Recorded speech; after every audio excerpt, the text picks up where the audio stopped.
Hola, bon dia, Munson here from expatsportugal.com with the Good Morning Portugal show. How are you today? Stephen Wells is already here. Good morning to you, Stephen. It's a simple bon dia from him. Very good, Stephen. And we do encourage the speaking of Portuguese.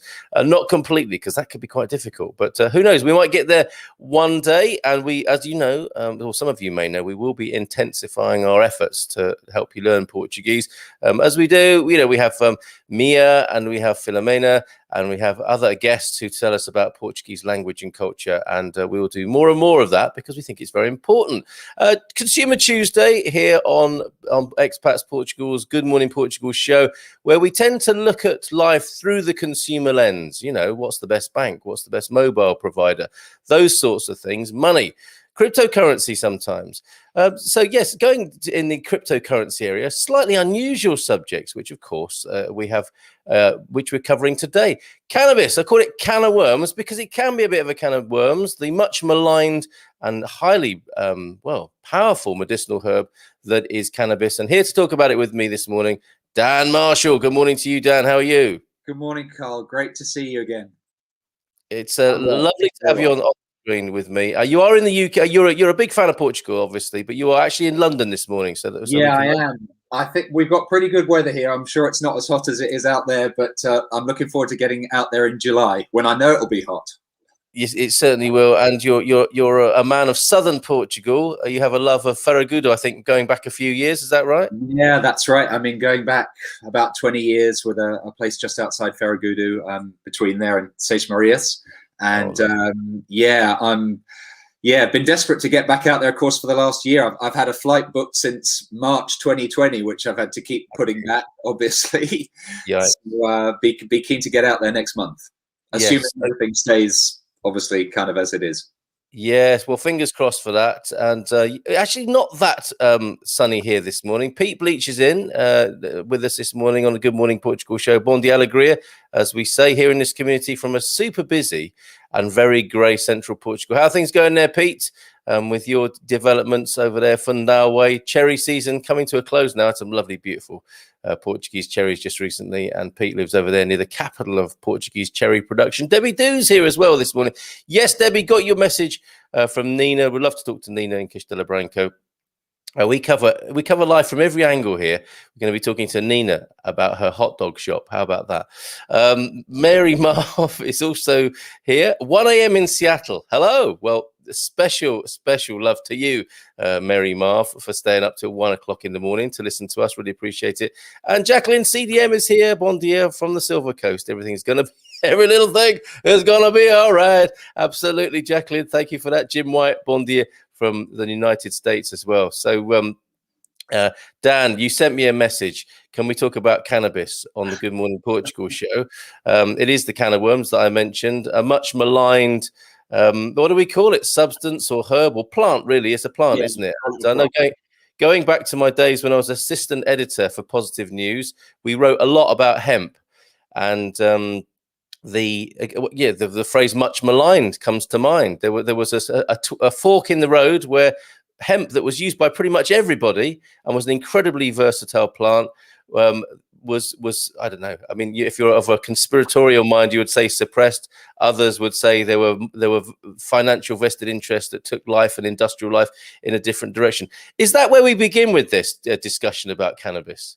Yeah, I think, Carl, it's a good point. I mean, it was a staple crop. I mean, it was at one point 90% of all medicine, either here or in the States, was derived from hemp.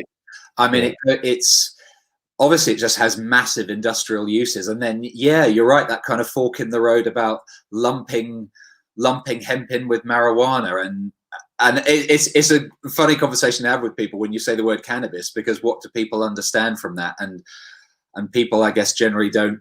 Many people just think it's marijuana and don't realize it can also be hemp. Yeah, absolutely. It goes into the wacky backy or the devil's lettuce. It's a grown up audience here this morning. We'll have a wide ranging and I'm sure interesting conversation about this. Just to clear this up, not far from Cliff Richard apparently, and Cliff Richard's vineyard in your part of Portugal. Did you catch his blind wine tasting where he said his stuff was undrinkable, Dan? When he was there? No. Okay. Bon dia, Carlo. Cloudless sky here in Hertfordshire. Hemp is a fantastic resource. So these are our intelligent and open-minded folks who don't get triggered at the first mention of cannabis here on the Good Morning Portugal show. Fantastic resource, and now beginning to be used for building. Hempcrete, of course, building products. And from Iris Sotoba, bon dia from a very sunny London. I think you got the best weather in the UK, it has to be said, after the blistering Whitsun bank holiday yesterday. Still a bit cloudy here where I am. On the Silver Coast as well. So you got the best of it, Dan. And Grassa, Donna Grassa's here as well. Bon dia from Donna Grassa there in Anadia. So tell us about your involvement with it, Dan, and how did you get to be working in the? I mean, this is a professional thing for you, right?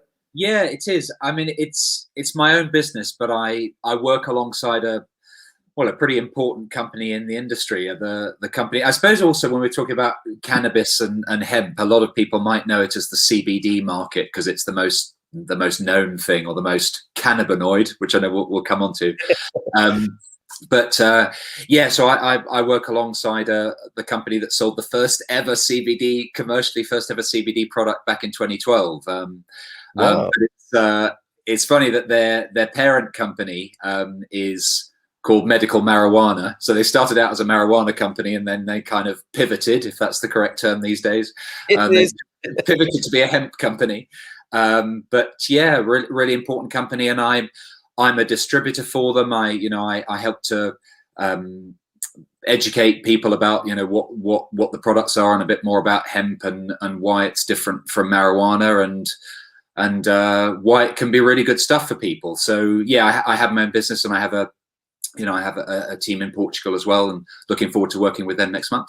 And it's certainly an interesting time. I mean, it's becoming. I'll be interested in comments now about how much people are aware of it. Yeah. I mean, who are the companies? So we know who we're dealing with here. Who are the companies you mentioned? I mean, the first question was first in UK or first in the US? First in the US. So, first yeah. But the first worldwide, first anywhere in the world. Cool. And yeah, the company's called Canna with the letter K. And they're a division, as I say, of medical marijuana. But there are a few companies in the group. But yeah, the company's called Canna with a K. And it's good stuff. Jacqueline Branco is here, and she says, "Bon dia, Obidos." Probably, I don't know if that's saying hello to Obidos. I imagine her opening the window of a medieval home in Obidos and shouting out, "Bon dia, Obidos!" But probably a bon dia from Obidos. I was there last night, actually, Jacqueline. Apologies for saying the name, but I am Spartacus. All the Canaway people are stepping forward now. I am Canaway. No, I am. So the company is Cannaway. No need to be apologise for saying it. I mean, that's the whole thing about being on the show on a Tuesday. We talk about business, money, consumer issues, and we'll talk about it and find out more about the company and what they do. Obviously, other companies are available, and if you represent those other companies, jump on one morning and tell us about those companies. It's not the BBC where you have to worry about mentioning any trade name, and it's not 1930 anymore. So let's relax and talk about it. Pete Bleach, a fantastic historian among us. Dan, it was also essential to the British Empire. Hemp popped to the amazing rope factory at Chatham, part of the world my wife comes from. So I imagine she went there on a school trip. And you would think to yourself, wouldn't you, a rope factory, how interesting could that possibly be? But I bet it is. Stephen Wells, we do a gardening show, Dan, and he said, I did wonder if anyone was going to answer hemp as their favourite plant in the gardening show last night. Okay.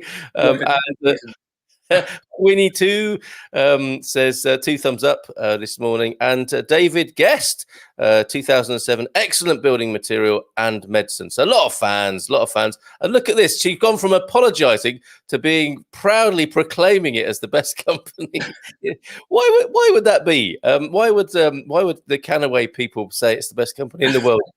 Dan? I don't know.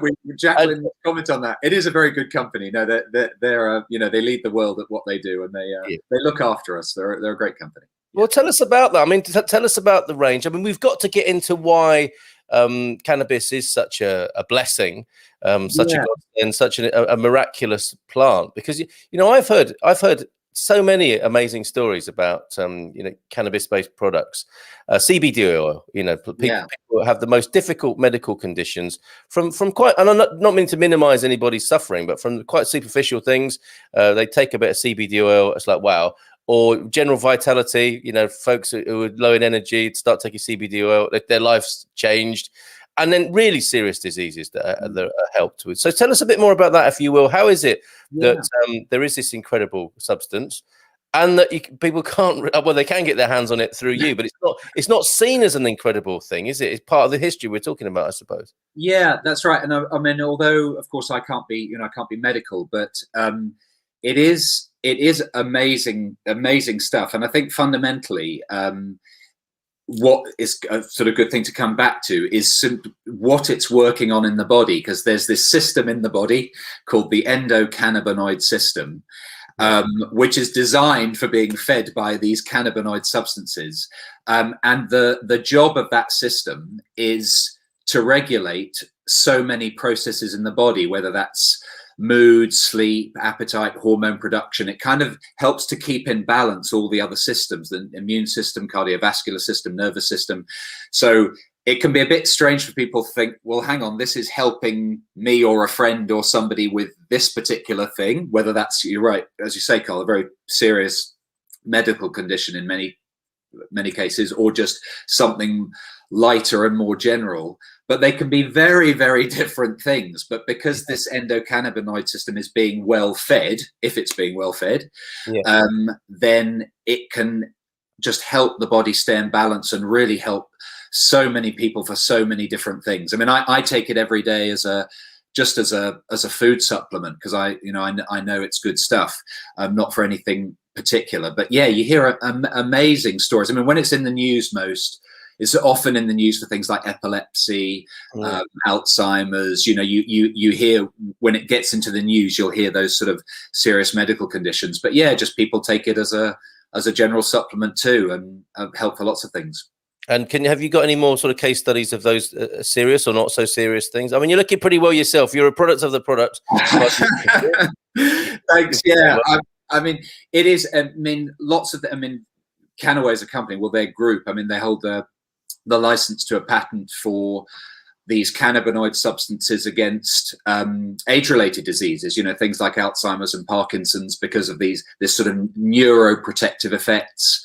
But yeah, you hear extraordinary stories about it. And I mean, I'll put in the comment later, there's a really good resource where you can look up cannabinoid research papers listed by condition. So it's quite a useful thing when I can't be medical as such, but as a resource for people to think, oh, hang on, I want to check a particular condition, and you can look up about 25,000 papers if you've got the time on the conditions that cannabinoids have been studied with. And as we're saying, Carl, we're talking about hemp now. I mean, marijuana.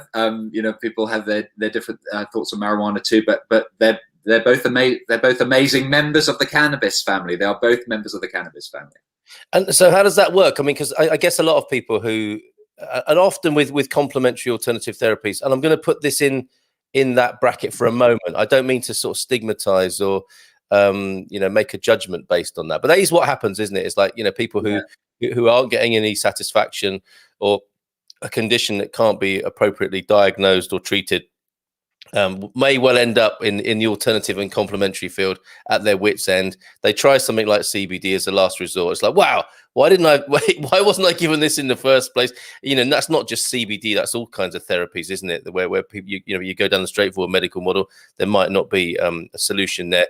Then in desperation at your wits' end, discover something else. How would you see that? Why is that happening? And how do you see the global picture of CBD actually coming out of the darkness and into the light and being celebrated as a true, food and medicine it is? Yeah, I mean, also, going back legally, Carl, but it's only been in Europe since 2018, and here in the UK, Really? where it's been legal, and I think that's why there's such a buzz about it, because it, as you were saying at the start of the show, it's been removed from the food chain for, over the years, where it's been lumped in with marijuana as being this dangerous plant. Yeah. And it's only fairly recently back, just in the last few years, that it's come back and is legal as a food supplement. So yes, actually coming back to the company a bit, but one of the group of companies addressed a conference with the World Health Organization and UN back in 2017 about trying to make sure that these cannabinoid substances and hemp were not just taken over by big pharmaceuticals, that it could be as a food supplement, so that we all have access to it. Yeah. That was really important, that conference, and it led to it now being a food supplement with us all having access to it. So as long as a product, without getting too technical, as long as a product doesn't have above a certain amount of the psychoactive stuff that is in marijuana, which there is a little bit of in hemp, then it's a food supplement, and we can buy it in our shops. We can buy it legally. So I think that's why the big thing, why it's suddenly people are waking up to it, because it's only recently been legalized. Amazing. And that's what I meant to ask you, is for those people who are at the wit's end and thinking, I'm going to try this. How do they know that they're not going to suddenly be running down to the petrol station at 3 a.m. in the morning? If I can put it like that. Sorry, Carl, do you mean whether they think it's legal or not? No. I mean, clear, and that's actually also another question that we need to clear up, probably with Jacqueline Branco's help, because I don't even know if CBD oil is legal in Portugal. I mean, Portugal has an amazing record for decriminalization of drugs and a world-renowned approach to, hard drugs, if we use that phrase.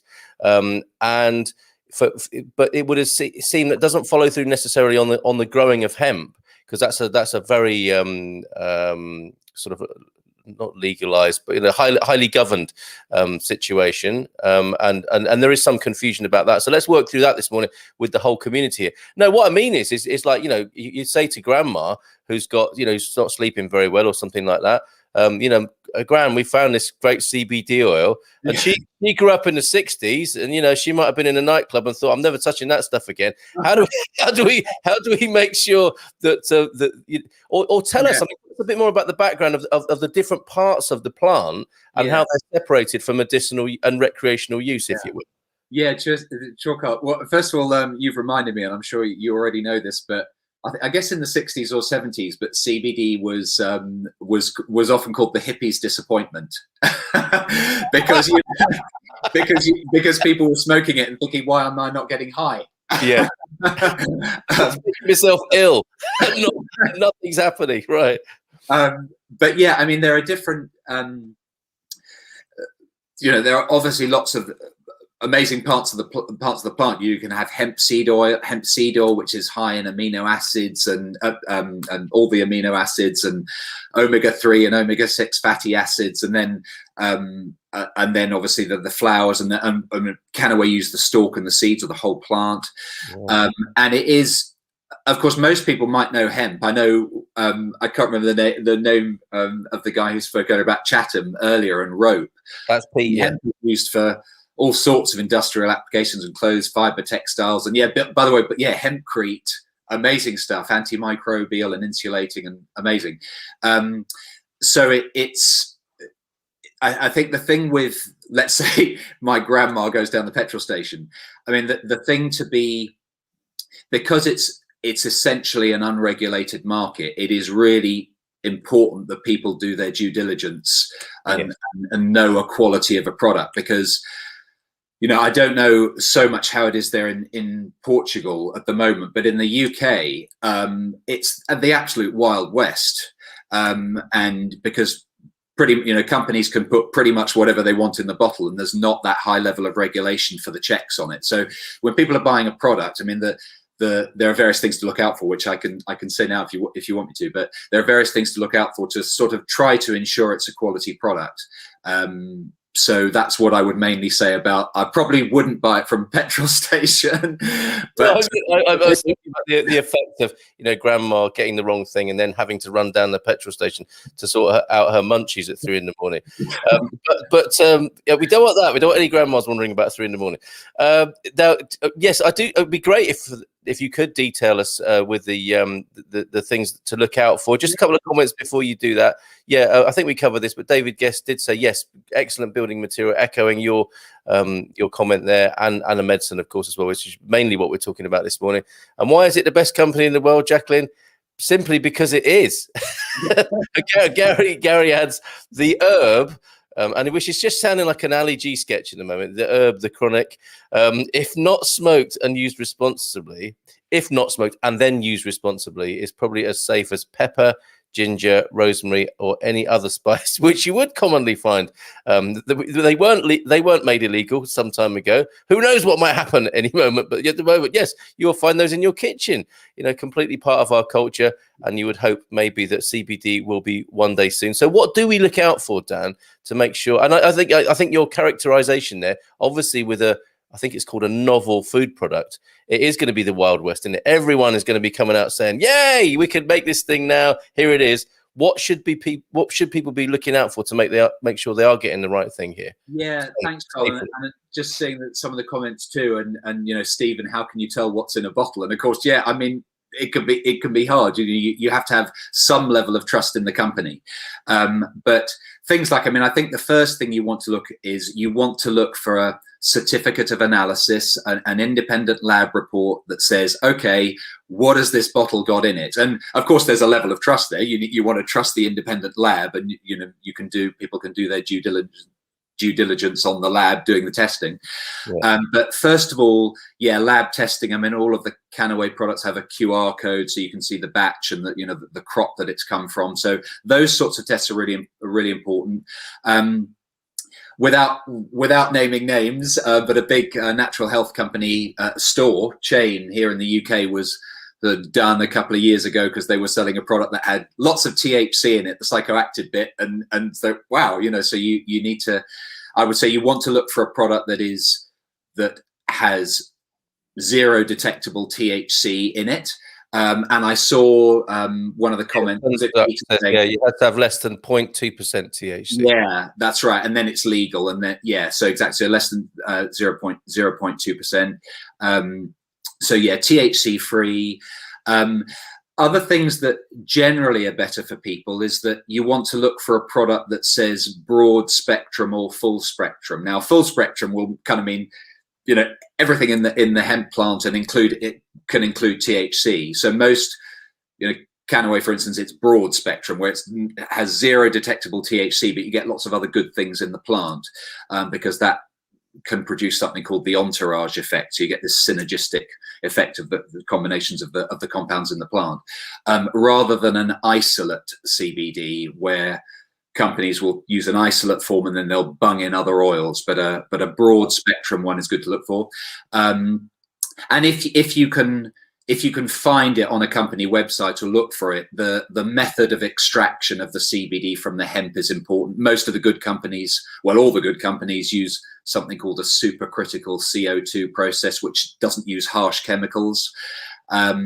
So those are things. I mean, but the fundamental. Oh, and you want organic soil. If you can get a organic hemp being the source, because that's another amazing thing about hemp. Slightly changing the subject, but it's a brilliant cleaner up of soil.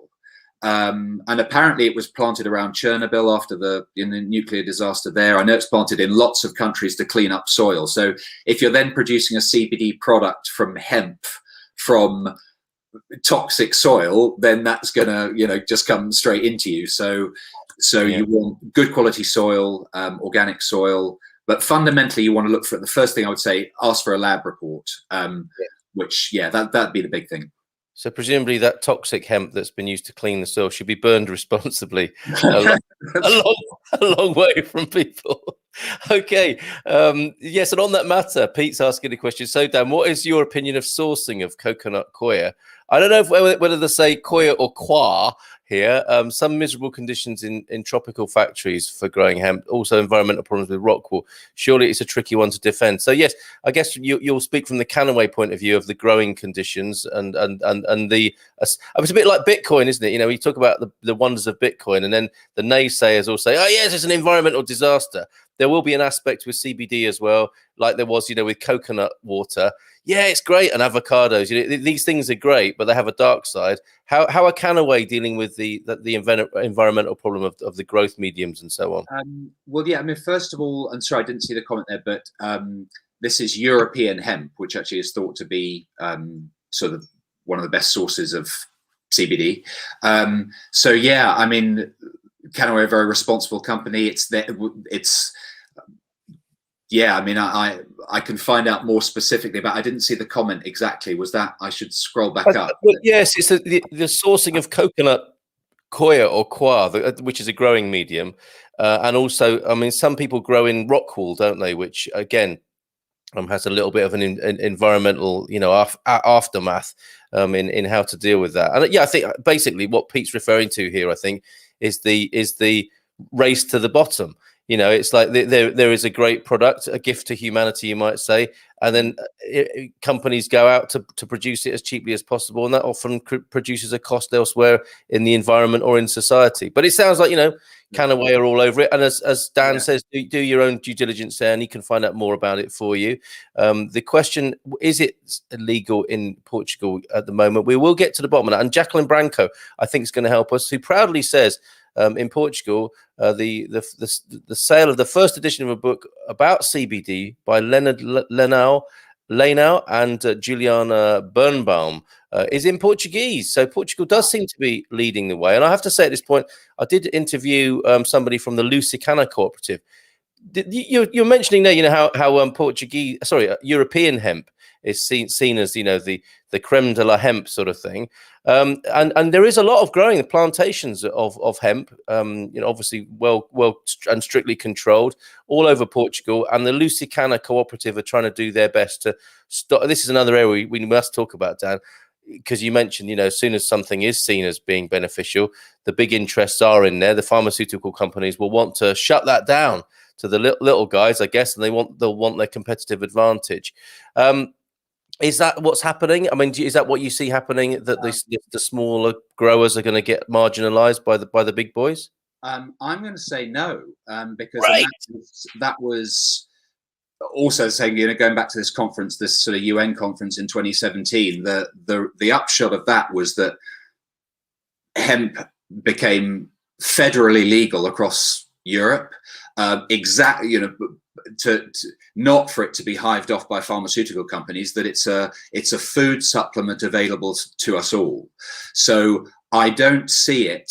I mean, of course, you're right. There's this tension, and as laws change, and sometimes, I mean, I know this has happened in Italy, for instance, where laws change. It's banned and then unbanned, and it's there is that tension between big pharma and not being a natural food supplement. But I don't see, in my view, I don't see big pharma taking it over. I really don't. I think there's been such a groundswell now, and also, I mean, the whole novel foods thing is interesting, about companies having to apply for put in a novel foods application.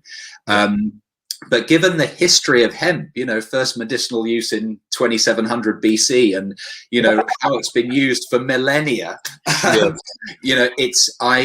and given that conference in 2017 and the way that the industry is going, no, I see it being kept as a food supplement, except maybe when we're getting into the higher levels of THC potentially.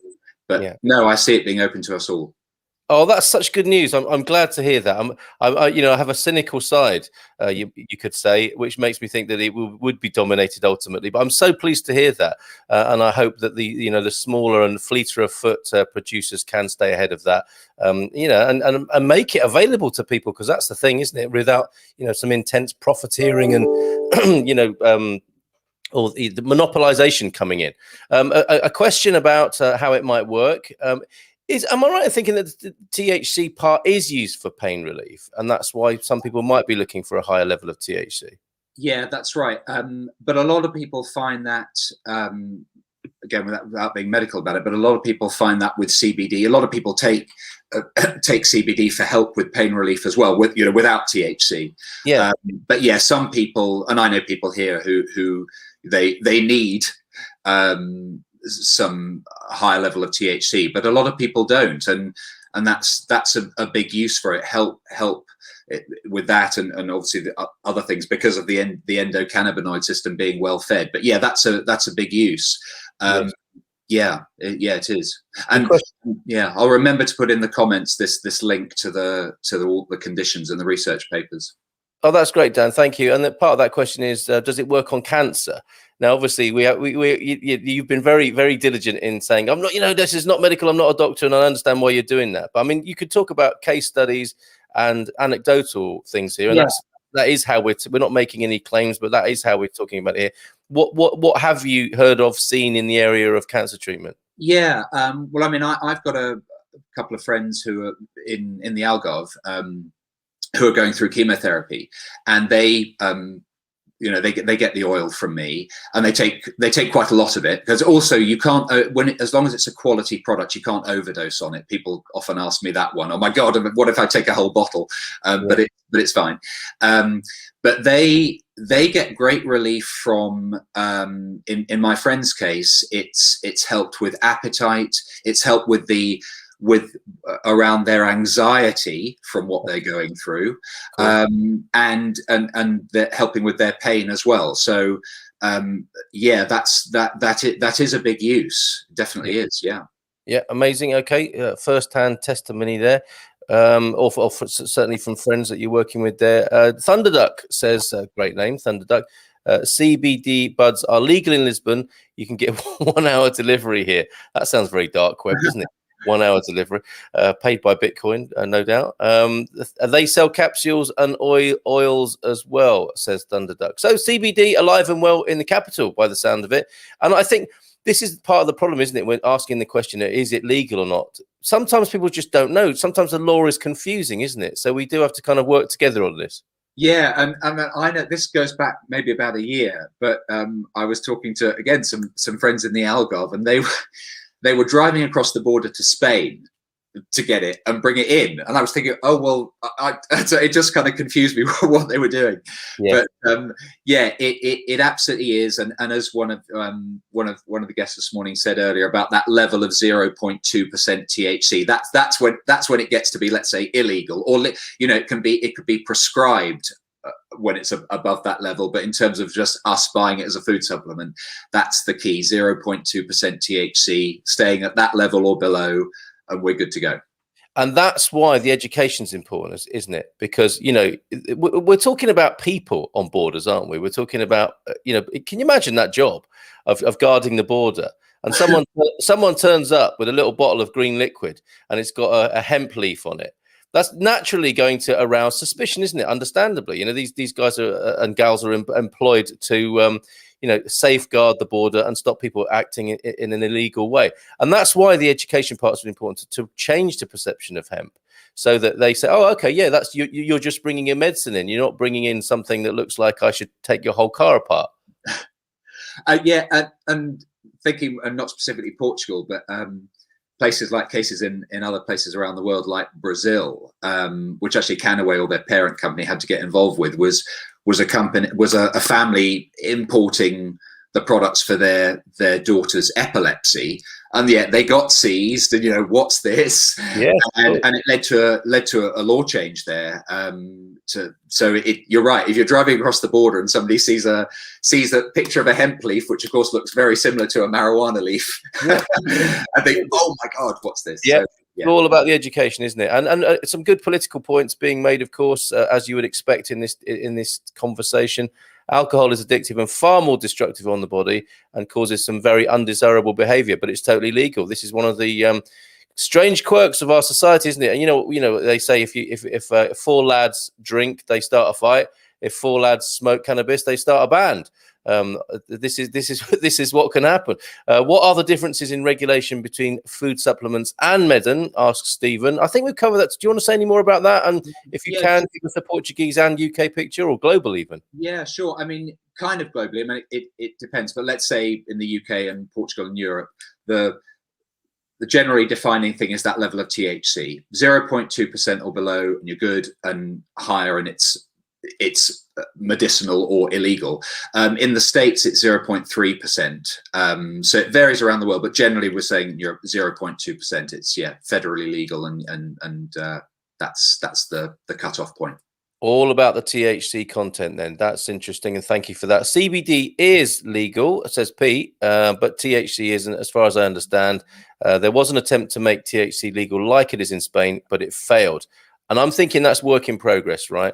And we'll go back to that comment to reiterate what you're saying there. 0.2% hemp seed. This is interesting. Yes, I first saw a hemp seed when I was a young fisherman or a fisher boy. That is where it's used as a fish bait, isn't it? And I guess that's a little clue to its ubiquitous nature back in the day. Is there any truth in the story that Henry Ford was going to make the Model T out of hemp, and it was going to be powered by hemp? Carl, that's a great point, because that was, I think, 1941.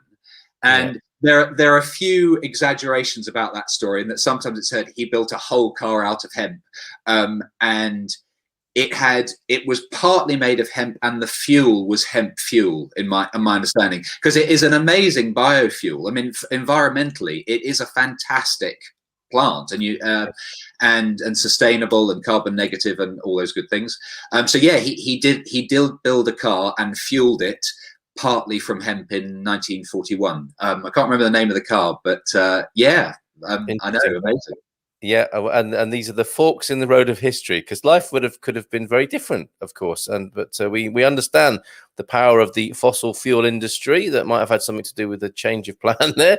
Bon dia todos from Atlanta, Georgia, from Victoria this morning. CBD oil is sold for pets here as well. That's in Atlanta, Georgia, I'm guessing. Was wonderful. Have it to ease the stress of transatlantic flights and various other modes of travel for 2 cats. So is it good for animals in your view, Dan? Would you agree with it? Yeah, massive use, because all mammals have an endocannabinoid system.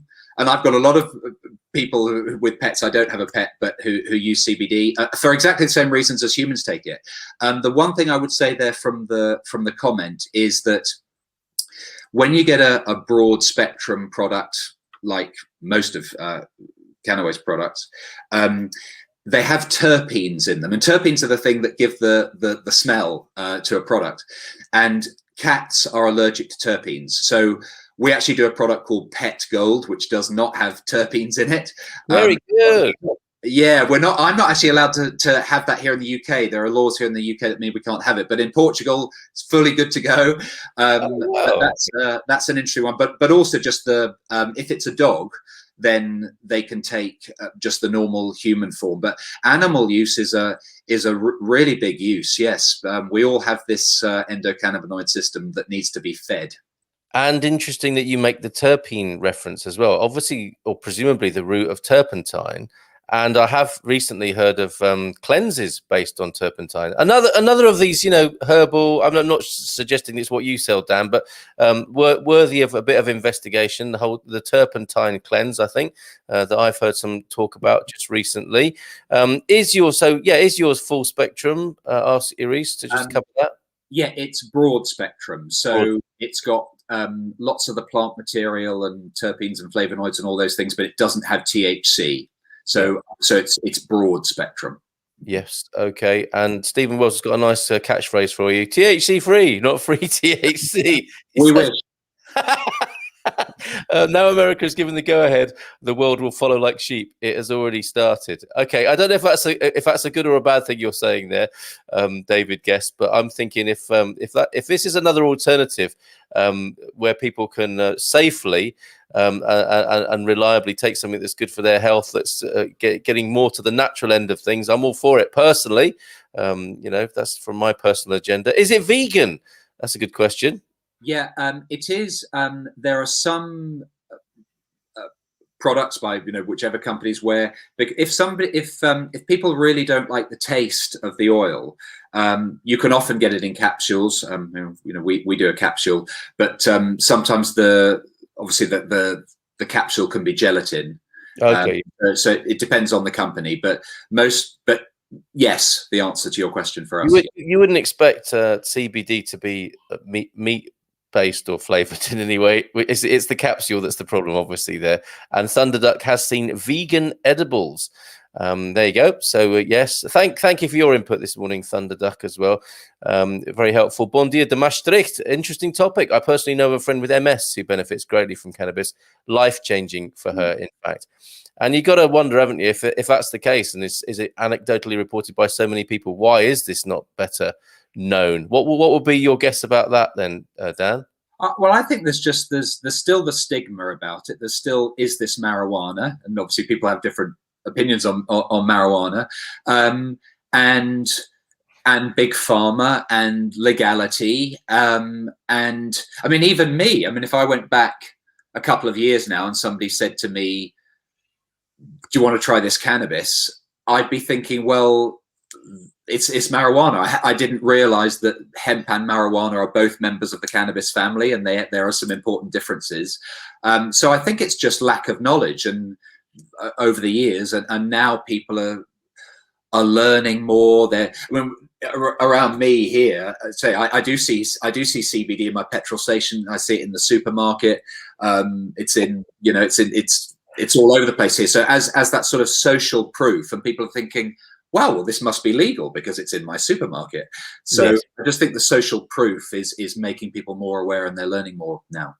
But there's also a danger there, isn't there? And I've seen this with so many health products, is that the supermarkets or the petrol chains see that there is a popularity among a rising star of this kind, and they buy a really cheap one to sell, and it doesn't work. And then people say, "Oh, it's rubbish. It doesn't really work after all." So there's an important point to be made here, isn't there? About don't necessarily buy it only on price or on popular availability, because it might not be a very powerful product. Completely agree, Carl. And it is expensive stuff. When you get a good one, it's expensive, and that's quite right. If something's a very cheap product, it'll be an isolate form of CBD rather than this broad spectrum or full spectrum. And yeah, if you're not sure what's in the bottle, most of the products, the independent tests show that many products either have virtually no CBD in them at all, and some have no CBD in them at all, and some have heavy metals and toxins, or and also THC, levels of THC. So you're right. I wouldn't buy, whatever the brand or company, I wouldn't buy a really cheap one personally. No. Okay. Yes, and I'm sure it'll have a very snappily named a product name thought up by a very young marketing team somewhere. That I'm sure some of them are hilarious. I wouldn't mind a crack at that myself. Not unlike me, Canna Worms discussion that I named the show this morning. So Lucy Canna in Portugal. If you want to speak to a cooperative who I believe are lobbying at every level to grow as a cooperative and to unleash the medicinal benefits, look up Lucy Canna. Did a podcast with them some time ago. Thunderduck adds, it's impossible to ban a natural plant. It is really, isn't it? I guess it's about education and making it more available and taking a stigma away, which it sounds like we're in a slow process of doing, and we're part of that this morning. A specific inquiry here, Dan Bondia. Can any of these products help with intermittent episodes of shocking on an amputation stump, which sounds really painful and awful? Have you heard of this particular thing, or can you help in maybe after the show with this? Yeah, golly, Elaine, I'm really sorry to hear. Not specifically. I'm making a leap, but I'm just thinking in terms of CBD is often used for seizures, you know, epilepsy, if that's what you mean, that there's kind of a shock and a twinge and something. I'm not quite sure what you mean by shocking, but it's what I would say it's worth trying, absolutely. But I don't specifically know. And we need to get your contact details, obviously, down in the comments at some point, if you wouldn't mind doing that. Andy's here via Austin. Bon dia. You can send it to me on private chat, and I can stick it in the comments. Cool. There's an award-winning cannabis plantation in Canna de Barrada.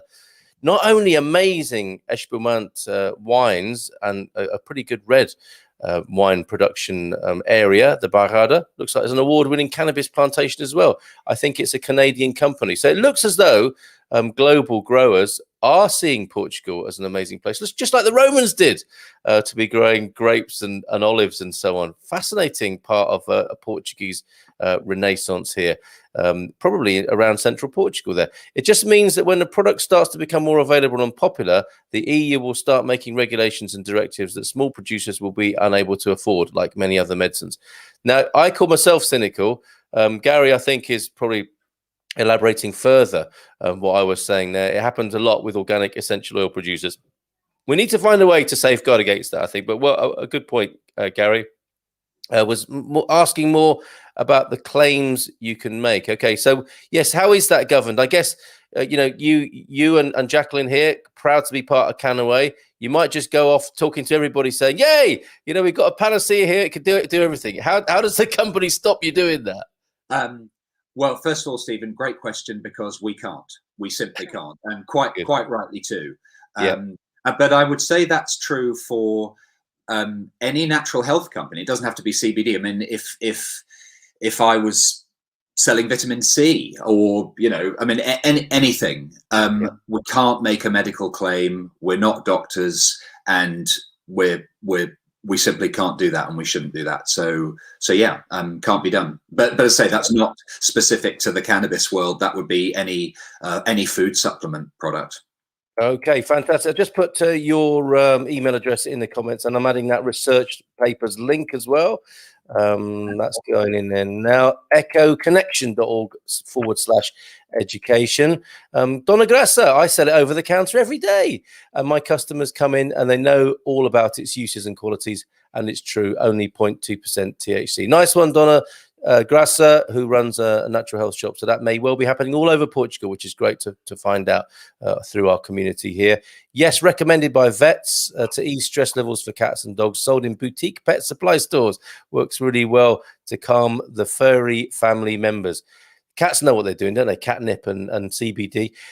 Is it easy to find hemp seed in Portugal? Are there good health food stores in the major cities outside of Lisbon and Porto? So yeah, the health food stores, I don't know in connection necessarily with CBD, but the Celeiro brand is pretty good, available at most of the big shopping malls. I found some interesting real old hippies, says Donna Jacqueline, who are helping people give up smoking using hemp in some way. That's interesting, isn't it? Does that ring a bell for you, Dan? Yeah, it does. But just because I use this myself, I mean, you can vape it. Okay. And a lot of people do use it to help quit smoking. Yeah, because it's not addictive, but obviously you're still having that thing in your hand. That's the addictive bit. Vaping's very popular. Yeah. Yeah, there you go. Thank you for that, Donna Jacqueline. Is hemp grown as a crop in Portugal? Yes, it is, Stephen. We've touched on that variously throughout the show, and people are trying that at all sorts of levels, cooperative and corporate. How does THC fit within the wider drug legal framework in Portugal? I guess we can't. It's a bit like the medical side, isn't it? We can't speak authoritatively on that and give you advice on that, Ian. Somebody else might know, though. I mean, all I would say about there, again, not from a position of full knowledge, but that above that 0.2%, I believe it's legal in Portugal to be prescribed. Yeah. I believe, but it's not something that you could go into a health store and buy as a food supplement. Yeah. Okay. Hemp fuel, CO2 emissions suddenly wouldn't be a problem, and suddenly cafes and food outlets would have an increase in business. I'm not sure. Is he talking about the Amsterdam model there? I'm not sure. Thunder Duck, as long as you don't mix it with bacon. I'm not sure what that's the answer to there. So busy are the comments this morning, but a very intriguing answer. Thank you, Thunderduck. Organic fertilizer is usual from intensive animal farms, is usual from intensive animal farms. Again, I'm not sure what that relates to. Do you, Dan? Well, actually, Carl, just thinking, I'm not sure either, but a brilliant thing about hemp is that it can be grown without herbicides and pesticides and nasties. So it's very good in that way. But yeah, I wasn't sure about that particular comment, what that was referring to. Back to a very personal comment here for you, Dan. I'd like what you're taking, Dan. You look very happy. Thank you. Yeah. I am happy. Yeah, would you believe he's 92? Incredible. He's looking good. Is there an application variety of plant for the skin? So topical subject. Is there a topical cream? Yeah, there is. Yeah, I mean, there's a whole beauty industry now around hemp. I mean, I've seen it. There was a big billboard here going down the Euston Road near where I'm here. That was it was Garnier or L'Oreal, I can't remember, and about all the hemp that they're using in their products now. But yeah, it's great for the skin because also, you know, the CBD and these other cannabinoids, they work with cannabinoid receptors, and we have a bunch of cannabinoid receptors just under the skin. It's very good when people rub in salve or a balm in some way. It's people either use it as a skin moisturizer, or they'll use it often for discomfort, you know, sort of muscle and joint soreness is a big use. But yeah, topical is great as well. Yeah, absolutely. Okay, we may well be in touch with you there. Is it vegan? Yeah, don't mix it with bacon. Thank you. Thank you for clearing that up, Thunderduck. Yeah, and finally here, apart from anything else you might want to add, Dan, why then would you not want it regulated as medical if it has a medical benefit? I don't think there's any question about that, Stephen. I guess the territory I was going into is when things get regulated, it tends to be the big players that dominate. But I think you've given us good news there, Dan. You don't think that will necessarily happen in this particular industry? I don't think so. I mean, I do think there was that further regulation will come in some form. Partly, I mean, it's not exact answer to the question, but this Novel Foods Act, which companies here have to make an application for, which is proving some quality in a product, is a way of starting for the industry to regulate. So I think without it getting to that level of, okay, regulated as a medicine, which is another just a great area, but just another area, I think it's still going to be available to all. I just think I can't personally see that changing. Yeah, I think probably the area that Gary was talking about earlier on, it's a bit like organics, isn't it? You know, somebody on a low level production might want the organic certification. For them, it's thousands of euros and a whole load of more extra paperwork. For a corporation, it's no big deal. They've got a compliance department. They've got the resources to just take it in their stride. And, you know, that is, I guess, part of the churn of business in a way. But it can be a little bit injurious to the smaller producer. Yeah. Yeah. No, great point. And, Dan, you've been amazing this morning, talking from the Canna perspective on the benefits of medicinal cannabis. Is there anything we've missed that you would like to add before we conclude today? I think I would just say look out for other cannabinoids. So you'll see others now. Obviously, we all, or most of us know, if we already know the market, we'll know about CBD, but CBG is becoming a big cannabinoid now. That's called the happy cannabinoid because it increases serotonin uptake. So that's an interesting one. The CBN, called the sleepy cannabinoid. So there are other cannabinoids that are coming onto the market because there's so much research in this area now. So it's not all about only CBD. I'll leave you with that. I was going to say there's the one that makes you sing, which is CBDB-do, isn't there, as well, coming out quite soon? But we're coming out with that one. It's amazing. It's amazing. So there are all these sort of I hate to use the V word, the variants, but this is an exciting area. Then these extra kinds that are coming out, definitely, because on account of the research. Yeah, no, there's lots. Yeah, thanks. Okay. Well, fingers crossed that you'll be able to get to Ferragudu soon. You've had a ticket that's been hanging there, kicked down the street since last summer, I think. Over a year and a half. Here on the Good Morning Portugal show from expatsportugal.com. Ferragudu, what will be some of your recommendations there? Favorite restaurant or favorite food recipe, something like that? Or I like the Piano Garden up near Ferragudu. Love that one. Elsa runs that, and she's great there. So I love that one. And anywhere getting down to the beach side for fresh fish, absolutely, all the time. Fresh fish in Ferragudu. Looking forward to it. Dan, thanks very much. Thanks, Carl. All right, we're going to leave it right there this morning.